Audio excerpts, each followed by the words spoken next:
Romance of the Three Kingdoms was written by Luo Guanzhong in the 14th century and is considered one of China's four great classical novels.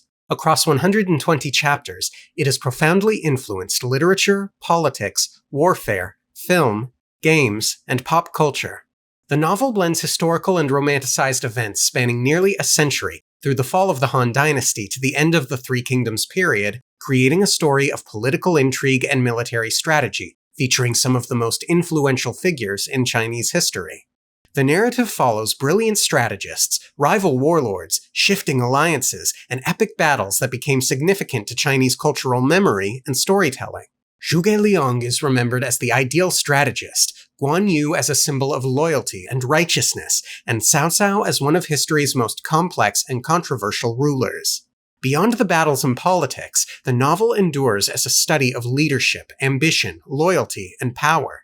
This is why Romance of the Three Kingdoms is one of my favorite stories. In this series, I'll be reading the Moss Roberts translation and summarizing the novel chapter by chapter.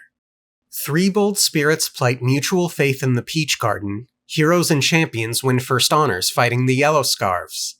Chapter 1 opens with the famous line, "The empire long divided must unite, long united must divide.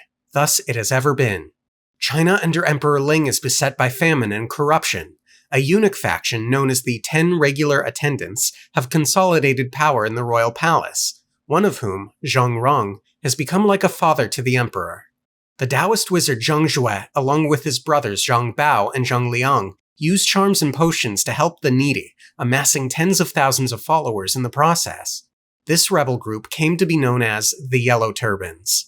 The pale sky is on the wane, next a yellow one shall reign. The calendar's rotation spells fortune for the nation. Zhang Jue sends a representative to the capital planning to bribe the eunuchs to work on their behalf in the court. The scheme is uncovered and his representative beheaded by the regent He Jin. Now forced to act prematurely, Zhang Jue names himself General of Heaven and musters 500,000 Yellow Turbans. Every district is called upon to defend itself while command of 3 elite field armies is given to Lu Zhi, Huang Fusong, and Zhu Jun. A call is posted in Zhuo County for volunteers to fight the Yellow Turbans, where it is seen by Liu Bei, an impoverished scion of the imperial house and humble sandal maker. In his youth, Liu Bei studied under Lu Zhi alongside Gongsun Zan. Also reading the notice is Zhang Fei the butcher. Having found common cause, they go to a tavern where they meet Guan Yu. The next morning, the three make offerings under a peach tree and swear an oath. "We three, though of separate ancestry, join in brotherhood here. We will perform our duty to the emperor and protect the common folk of the land. We dare not hope to be together always, but hereby vow to die the self-same day." Liu Bei's fame grows as he experiences repeated success against the Yellow Turbans. In battle, Zhang Fei and Guan Yu personally cut down enemy commanders. Liu Bei is then sent to aid his former teacher, Lu Zhi, who sends the brothers onward to Yingchuan. At Yingchuan, Huang Fusong and Zhu Jun force the Yellow Turbans into a nighttime retreat, where they are intercepted by cavalry commander Cao Cao, grandson of the eunuch Cao Teng.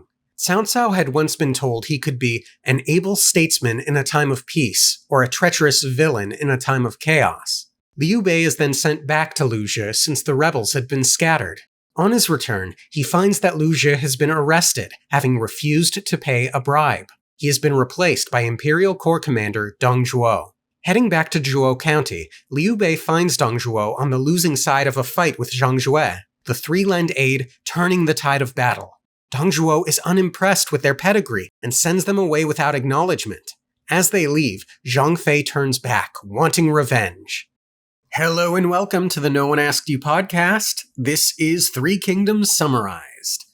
Let me start by saying I'm uncertain if I'm going to add much in-depth discussion at the end of each summary.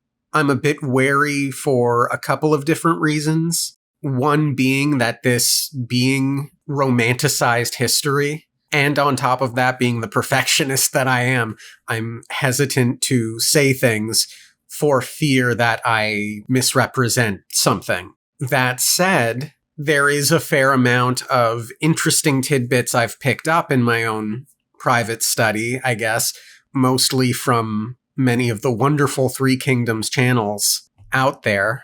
primary among them is serious trivia. If anyone has an interest in learning more about the time period, serious trivia is definitely the way to go. First stop, I'd recommend. That said, there are a lot of names in this story, a lot of characters. Some of them have big roles, some of them have small roles.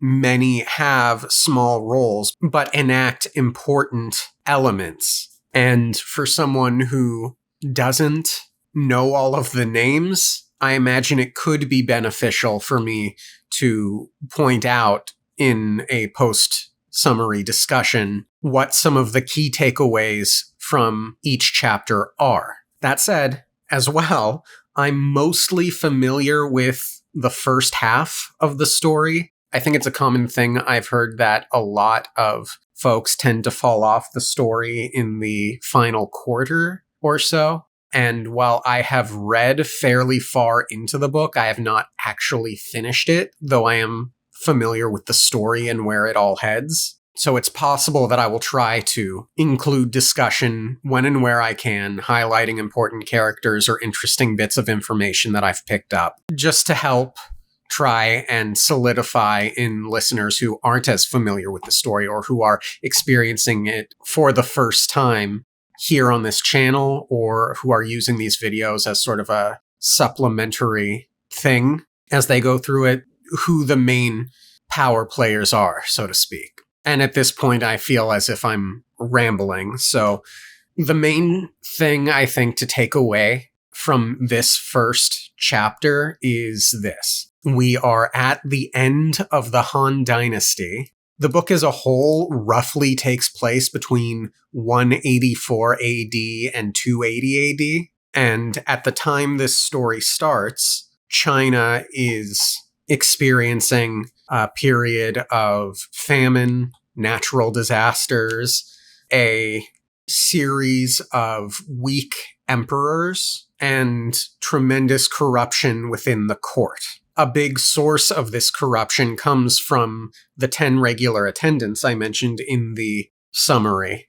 These eunuchs who are court advisors, they had essentially become this faction who ultimately raised Emperor Liu Hong and became like family. Within the government, there was this eunuch faction. There was also, I believe, a scholar faction, and they were constantly coming into conflict with each other. And the eunuchs were keeping the emperor very isolated. So, to my knowledge, he wasn't even aware that there was a famine going on in China at the time. This sets the stage for the Yellow Turban Rebellion. The Yellow Turban Rebellion was led by this guy, Zhang. He went around as this healer, and he started this cult of some kind, which raised a lot of followers. He and his brothers had sent someone to the court who ended up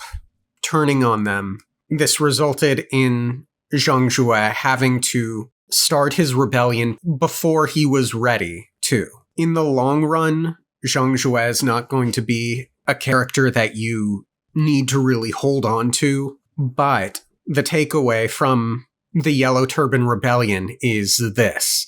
When the emperor calls upon different districts to defend themselves, what's happening is power becomes less centralized within the court and grants tremendous power, military power, to regional warlords, which further weakened the central government. It's my understanding, could be wrong here, that the main location of the Yellow Turban Rebellion was in north and central China, which I think is where the bulk of the population was at the time. There are a handful of characters that do need to be remembered. In fact, two of, I guess, what could be considered the main characters are introduced in this chapter, but let's go through them. We've got Liu Bei, and the bit of information here that I felt important to keep in the summary was that he's an impoverished scion of the imperial house and a humble sandal maker. He claimed that going back far enough in his lineage, he is a descendant of one of the emperors. At some point, one of his ancestors fell out of favor and was not able to retain the noble title, and so he grew up poor. Despite that, he did have an opportunity. I think he had like a favored uncle or something that really liked him and paid for tutelage under Lu Zhi. This is where he met Gongsun Zan. Gongsun Zan, you will want to remember, but you don't need to at just this moment. The important thing to know is that the two of them are friends. Liu Bei is essentially the hero of this story. It's my understanding that in Romance of the Three Kingdoms, Liu Bei is meant to represent the ideal Confucian ruler. So he's meant to be this righteous, benevolent figure. Zhang Fei and Guan Yu are two of the most popular characters in the book. They are Liu Bei's oath-sworn brothers. Now, the oath in the Peach Garden, as I understand it, is entirely fictional. Zhang Fei and Guan Yu were Liu Bei's generals, but I don't think, at least not at first, they were oath-sworn brothers. But the Peach Garden Oath is one of those iconic scenes. Zhang Fei is this very brash figure, and Guan Yu is this sort of quiet, fearsome figure. Guan Yu, it is said, had killed a bully and had to run from his hometown. The two of them will play tremendously important roles later. Lots of duels, they've got iconic weapons, very fun. And so Liu Bei is sent to aid Lu Zhi. As this is all happening, the book introduces us to Cao Cao, who is, I guess you could say, the villain of the book.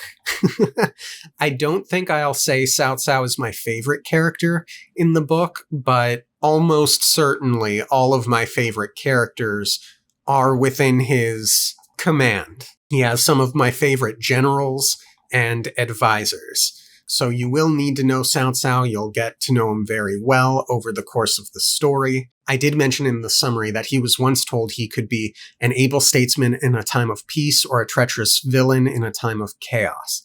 I think the specific wording of that changes from edition to edition, but that is what it says in the Moss Roberts translation that I'm reading from. To explain the significance of that, it's my understanding at the time in the government, if you wanted to get respectable posts, you had to work within something called the recommendation system. And I believe the anecdote is Cao Cao had been rebuffed by someone who had been known to give very appropriate, accurate, almost prophetic titles of people's characters or expressions, analyses of people's characters.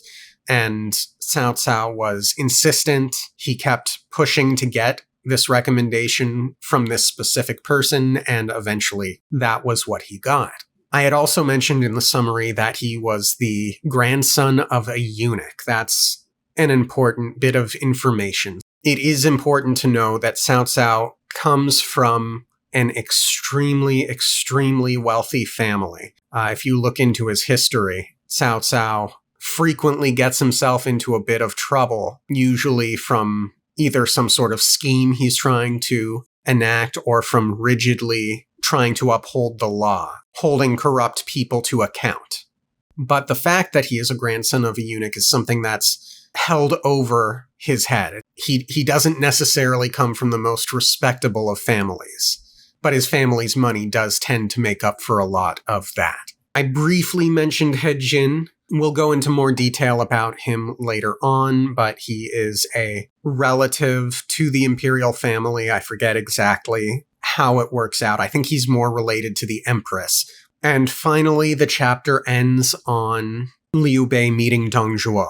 Dong Zhuo you're going to hear a lot of in the early book. If Cao Cao isn't the villain of the story, Dong Zhuo almost certainly is. So yeah, the big names to remember from this chapter are Liu Bei and his brothers Zhang Fei and Guan Yu, Cao Cao, and Dong Zhuo. Thank you all for tuning in. Have a great rest of your week, and I'll see you next time. Okay, thanks, bye.